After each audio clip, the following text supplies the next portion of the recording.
Hello everyone, welcome back to the channel. आज के lecture में हम बात करेंगे ट्रांसफॉर्मेशन के बारे में।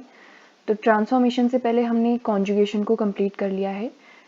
शुरू करते हैं। ट्रांसफॉर्मेशन जो होता है इसमें देखा जाता है जो बैक्टीरियल सेल होती है वो प्लाज्मिड यानी डीएनए को इनटेक करती है फ्रॉम द आउटसाइड यानी इन्वायरमेंट से। बैक्टीरियल सेल ऐसी जिसके पास खुद का प्लाज्मिड नहीं होता, यानी ऐसी सेल को हम F नेगेटिव सेल कहते हैं बैक्टीरिया की। तो इस केस में देखा जाता है जो बैक्टीरियल सेल होती है वो F नेगेटिव सेल होती है और इन्वायरमेंट से इसके अंदर प्लाज्मिड को इनटेक किया जाता है एंड उसके बाद ये बन जाती है ट्रांसफॉर्म्ड सेल, यानी इसके अंदर चेंजेस हो जाते हैं जैसे ही प्लाज्मिड डीएनए एंटर करता है। तो देख लेते हैं absorption of DNA segment from the surrounding medium by a living bacterium. The phenomenon was discovered by Griffith in 1928 and mechanism was worked out with Avery। तो दो साइंटिस्ट आए, फिनोमिनन जिन्होंने डेवलप किया उनका नाम था ग्रिफिथ। ये 1928 में आए और 1944 में एवरी आए जिन्होंने इसके साथ पूरा एक्सपेरिमेंट जो था वो चीज़ें करके देखा, पूरा mechanism. In transformation, a bacterium takes DNA from its environment, often DNA that has been shed by other bacteria. तो ये किसी अदर बैक्टीरिया के थ्रू यहाँ पे प्रेजेंट होता है। ज़रूरी नहीं है कि वो बैक्टीरिया लिविंग हो डीएनए, और इसको एक लिविंग बैक्टीरिया जो है वो इनटेक करता है और उसके बाद ये सेल बन जाती है transformed cell. If the DNA in the form of circular DNA it is called plasmid. अगर डीएनए इस तरीके से सर्कुलर फॉर्म में प्रेजेंट रहेगा तो उसे प्लाज्मिड कहते हैं।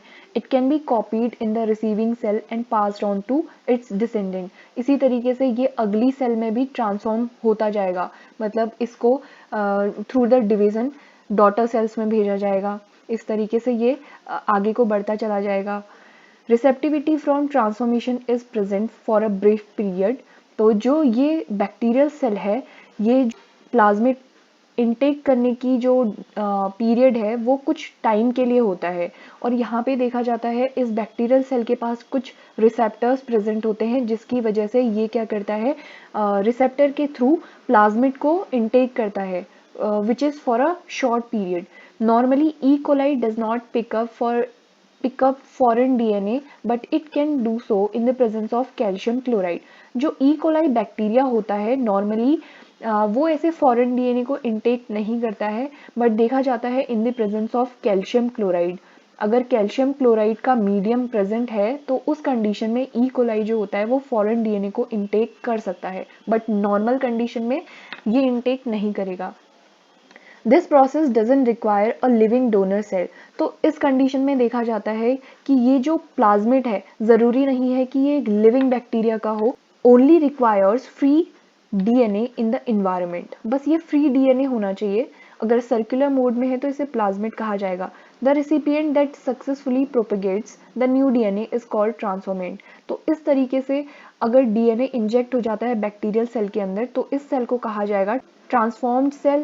During extreme environmental conditions, some bacterial genera spontaneously release DNA from the cell into the environment, free to be taken up by the competent cell। तो यहाँ पे देखा जाता है कुछ एक्सट्रीम इन्वायरमेंटल कंडीशन के टाइम पे कुछ बैक्टीरिया ऐसे होते हैं जो कि अपने डीएनए को रिलीज कर देते हैं इन्वायरमेंट में, और जो बैक्टीरिया कॉम्पिटेंट होते हैं इस डीएनए को लेने के लिए वो इसको अपने सेल के अंदर इंजेक्ट कर लेते हैं। The competent cell also respond to the changes in environment and control the level of gene acquisition through the natural transformation process। ये मेथड मोस्ट कॉमनली देखा जाता है जीन ट्रांसफर के दौरान, as it is the best way to transfer the artificially altered DNA into the recipient cell। This process of transformation can transfer DNA regions of 1 to 10 of kilobases. तो 1 से लेके 10 किलोबेस का यहाँ पे जो डीएनए है उसको ट्रांसफ़र किया जा सकता है, और ये मोस्ट कॉमन मेथड है जिसके हेल्प से डीएनए को ट्रांसफ़र किया जाता है।